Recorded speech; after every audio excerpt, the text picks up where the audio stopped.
Welcome to Surviving and Thriving, the podcast where we talk about life after chaos, from family court battles and high conflict co-parenting, breaking generational curses, to rebuilding your confidence and peace. I'm your host, Bridget Bennett, custody specialist, legal strategist, certified high conflict communication coach, and I am here to help single parents turn survival mode into strategy, self-love, and success. So grab your coffee or your court papers and let's dive into the conversations that help you reclaim your power and thrive one step at a time. Welcome back to another episode of Surviving and Thriving. I am your host, Bridget Bennett, and I'm so glad that you're here. Okay. I want to dive in to a topic that I am asked every single day. And that is, what are you supposed to be documenting when you're dealing with a high conflict, toxic, narcissistic ex, right? You're in this ongoing custody battle, ongoing divorce. What is it that you're supposed to be documenting and why? These are actually really good questions. And, I remember back in my own custody battle where at first I wasn't really documenting anything because I didn't know that I should. And then I started to learn. I started to educate myself and realize that, oh my God, I do need to document. Let me start writing down what's going on. And so I started writing down what was going on a day-to-day, right? Like, what were the kids telling me? What was my ex doing or not doing? Things like that. And I started to feel really overwhelmed by that process. In fact, once I wanted to consult with an attorney, and this is coming from a broke single mom that didn't have money to pay the attorney, but I wanted a consultation. And when I was explaining to them what I was experiencing with my ex, they asked me, well, do you have a timeline? Have you written this down? And my response was, no, but I can get it to you. I can get you something. I spent the next several days after that writing down as much as I could remember. And I went back through my communication with my toxic ex to try to piece things together. And I realized that I was making a massive mistake. I was using my communication as a way to try to document what was happening in actuality with my kids, and in this case. That was a big no-no. Why? Because every single one of those messages were long. They were almost ranty. I would be met back with a really long message in return.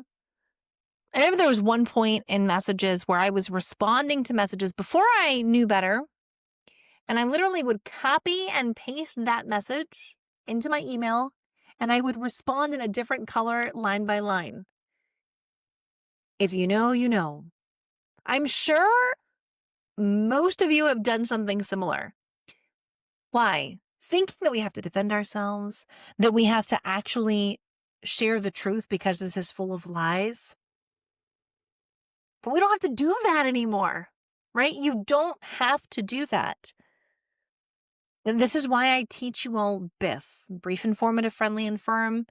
It's not something that I created. It's by Bill Eddy. I will give credit where credit is earned and well-deserved. And using this form of communication helps over time to de-escalate the conflict. Now,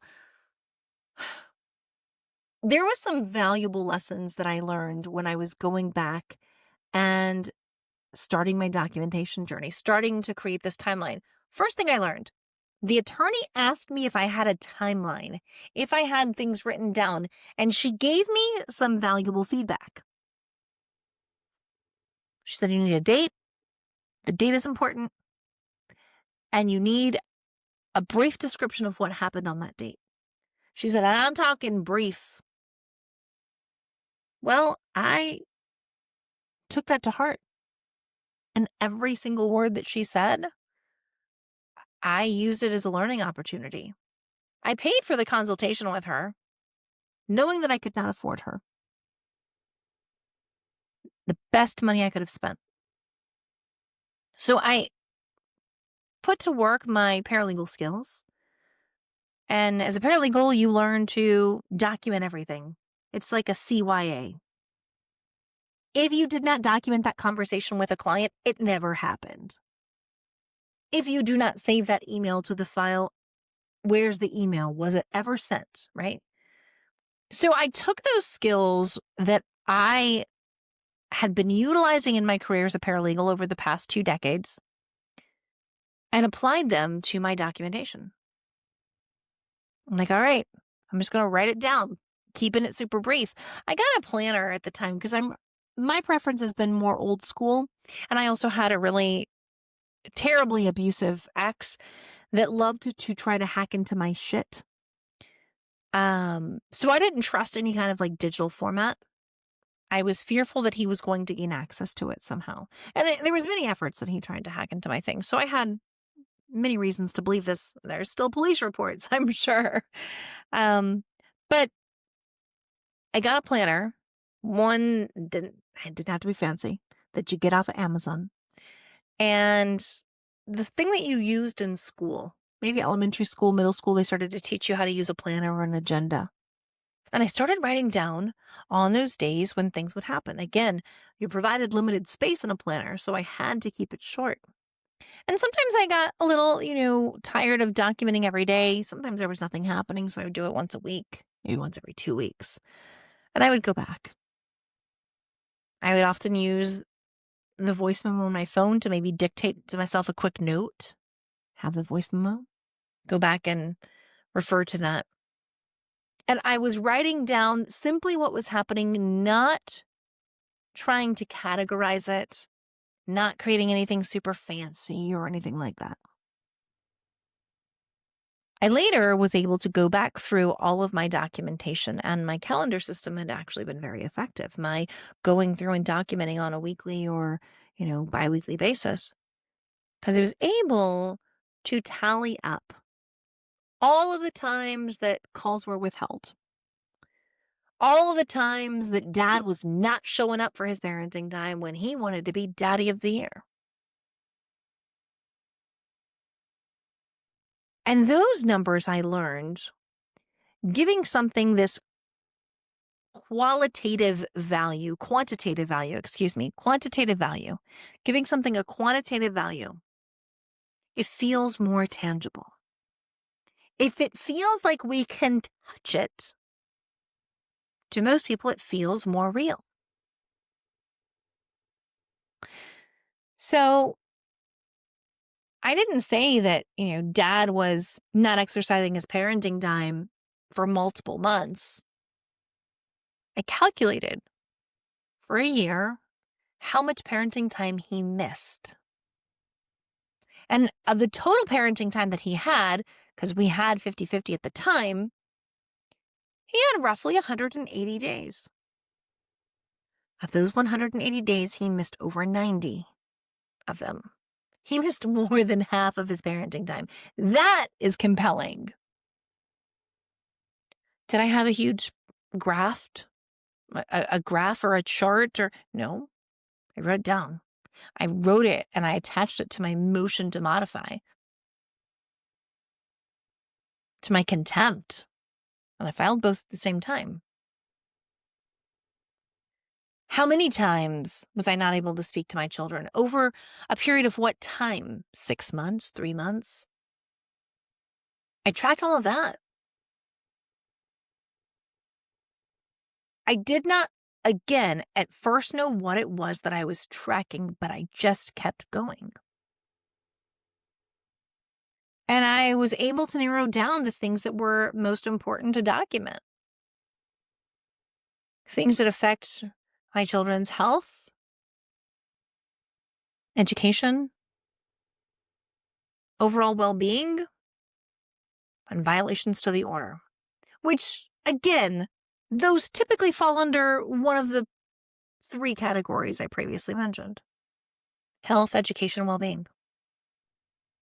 When I had that figured out, I was like, okay, I can organize this. If I were to go back today and I were to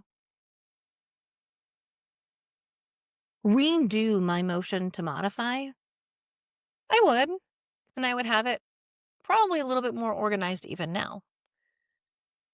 But I tell you, I had it really well presented. And I attached a shit ton of evidence to my motion. Why? I wanted to make sure that the judge was going to see it and the other side was not going to object. Now, by helping clients all over this country, many places they can have a page limitation. How many pages are you able to upload to a document? How many pages can you attach as an exhibit? That's not the case in every place. Did I attach hundreds of pages? No. I attached what was significant. If, for example, I was claiming that dad would send abusive and harassing messages, I had an example of that. If I was alleging that dad was not allowing calls, I had my call log showing the amount of times that I was calling and how I was not able to speak to my kids. For misparenting time, I kept a calendar. And I tracked when his custody time was and when it wasn't. And I marked on there, best be damn right I marked on there when he was missing time. And over the course of time, he continued to miss an extreme amount of time. To this day, he tells people that I keep the kids away from him, that I am terrible, and it's, oh, what was me, right? He's got the classic victim mentality, I'm sure, like every other abusive, toxic, high conflict exes out there. But we know that that's not true. Do I have to spend my time proving that to anybody else? No. Am I going to try to defend myself or nope? Because I know what really happened. Like, I know my truth. And I also don't try to tell him the truth anymore.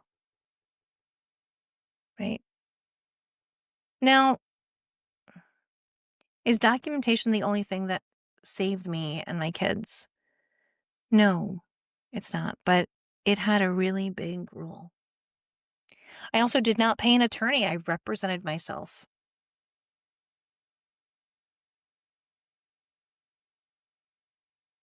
If and I paid Pattern Viewer. That was the only thing I ever paid. I paid for Pattern Viewer to analyze our written communication over, I think, close to 2 years. You remember those COVID stimulus checks that we all received? I used that money to pay for Pattern Viewer. I figured it out. A broke single mom figured it out.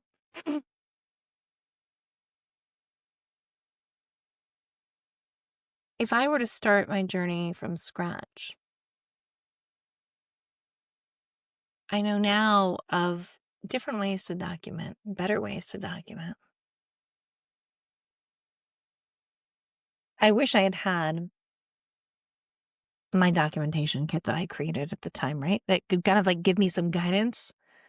What the hell am I documenting and why is this so important? I wish I had that then. Versus just the general knowledge or the general saying of write it down, make sure you're writing it down, document it all. That didn't give me any fucking guidance. I do know that 90 to 95% of the things that you're documenting are never going to see the light of day in a courtroom.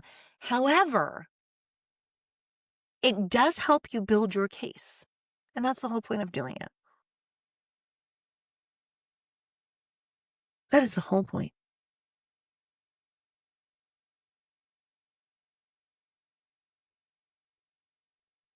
There are people that underestimate the power of documentation, or they overthink it. What am I going to do if my ex shows up with a bunch of lies and all these things? What am I supposed to do then? I carried my binders with me. I had binders. I still have these binders.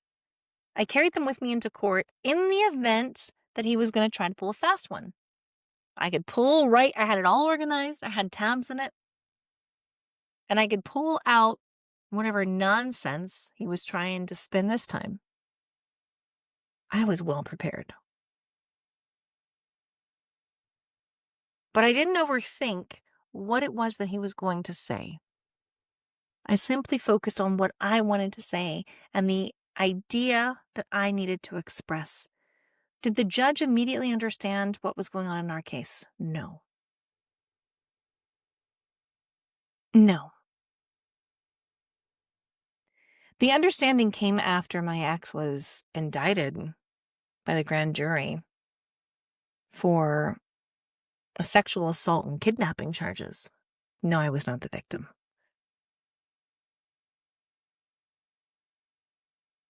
It was then that there was a light bulb that went off with our judge. And he was like, wait. Now, this is the same judge that granted mutual domestic violence protective orders. My ex filed one in retaliation against me when he was served with mine. And he was granted his initially on an ex parte. He lied that I was like vandalizing his wife's car, that I was harassing him and causing emotional distress for my children because there was a wellness check that happened. And there was CPS involvement. And a judge gave him that, but only because he took a message out of context saying that I wish that he had been dead. And that's not what I said, actually. I said in Spanish, espero el día de tu muerte. That I'm waiting for the day for you to die. I did not wish death upon this man. I still do not wish any ill will to this man, despite all of the shit he did to me and my kids. But he used it out of context. You see, this is how I learned that abusers cherry pick. They cherry pick their documentation. They cherry pick their communication. Pat and Beaver doesn't cherry pick, by the way. Anyway, he said that, and he had also said that I was stalking him and his then, I think, wife, maybe it was still the girlfriend at the time, because he was baiting me on social media and I hadn't blocked him. So I was looking. This is mistake number one. And he was pulling old things, right? He was telling me that he wasn't with his partner, that he was actually with, and this was how triangulation was occurring. Telling me that, oh, no, I'm not with her. No, she's a terrible person, right? And so what do you believe? You believe this. Because what happened, I was still giving him the benefit of the doubt. I didn't fully understand narcissism yet. Nor did I understand sociopathy. The man's a psychopath, okay? I did not understand it. So I believe these things. And well, I played right into his fucking hand. Things were posted on social media only to bait an emotional reaction out of me. And then what? His narrative of I am the crazy ex-wife that's still in love with him is easier to believe. That was my mistake. So when I tell you all not to ever focus on the ex's new partner, there's a reason why I say these things.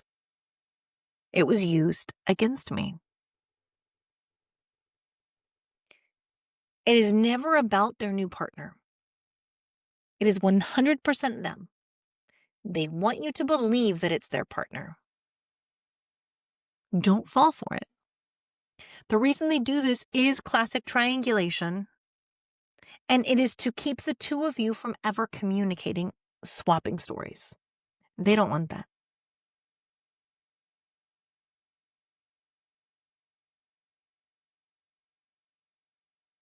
You know, I think back on that day when I was served with that restraining order and my kids were taken from me moments before we were getting ready to go to the grocery store to buy things for Thanksgiving dinner.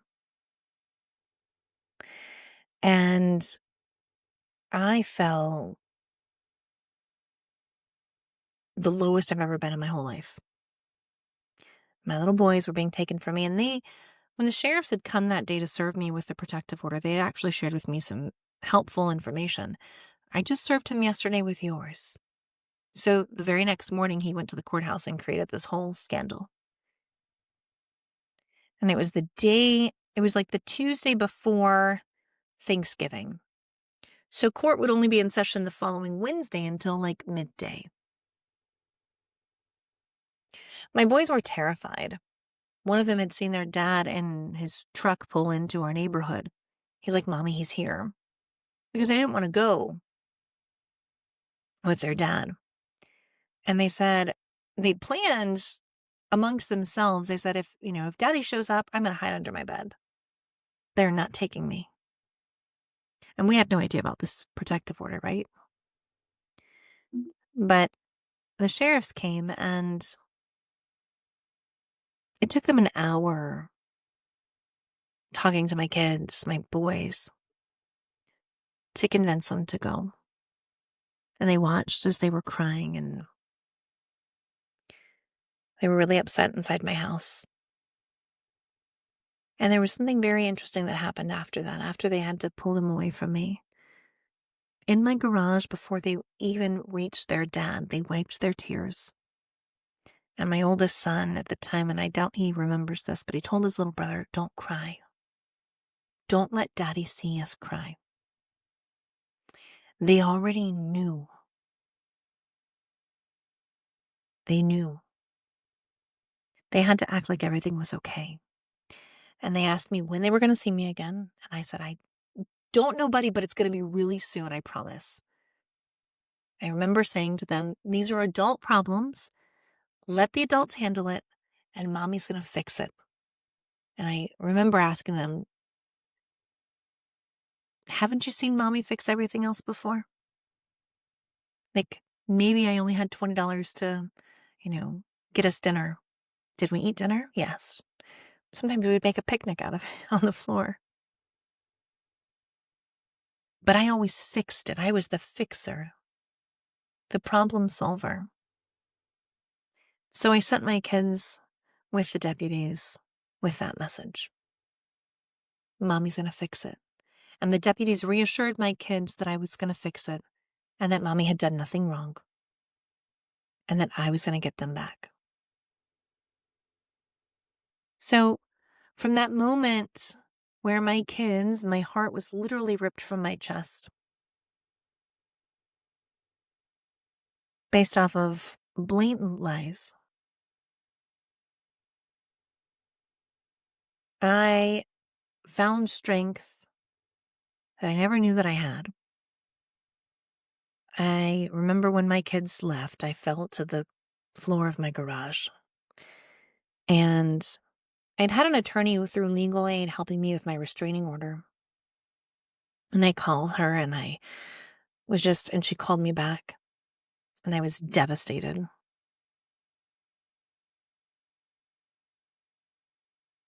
It's from that moment there on my garage floor that I share with you all of my advice, the tips that I can. I remember me in that moment and how I felt.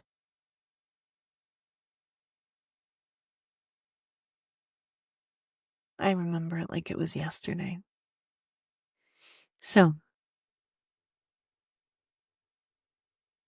sometimes I know it's hard to take advice from people on the internet. Everybody has advice these days, right? Everybody can solve your problems. I'm not trying to solve your problems for you, nor tell you that my way is the only way, but rather share with you my own story through the content that I create, the conversations that I have, the lessons that I've learned, to maybe help save you from making similar mistakes as I once did.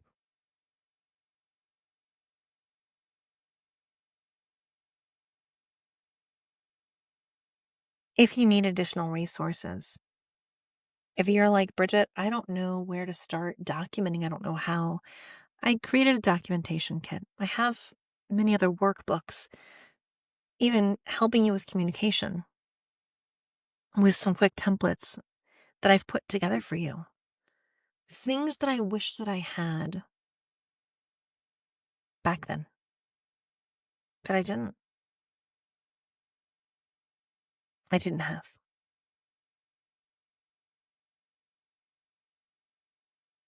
So I'm going to sign off for now. But I'm giving you all a huge hug. And know that you are worthy, even if it is hard. I don't want you to ever quit. Words that I keep on my phone is the background on my cell phone. It says this, I'm going to read it to you.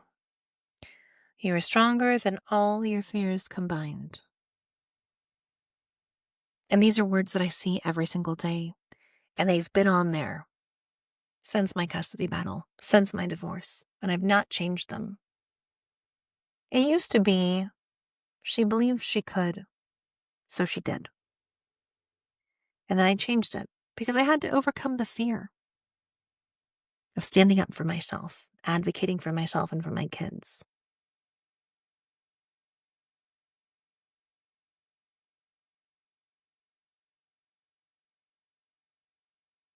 You're resilient. You are bendable. You're pliable. But you're not breakable, you see. Don't let them break your spirit. They're not going to break you. You are going to keep going. You are not broken.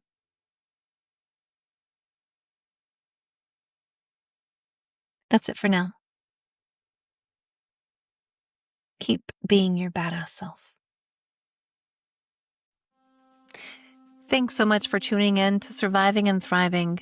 If this episode spoke to you, hit subscribe, leave a review, and share it with another parent who's fighting the good fight.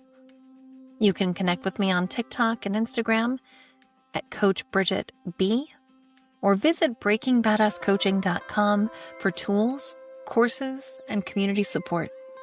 Remember, you've survived the worst. Now it's time for you to thrive and live your best life. Signing off.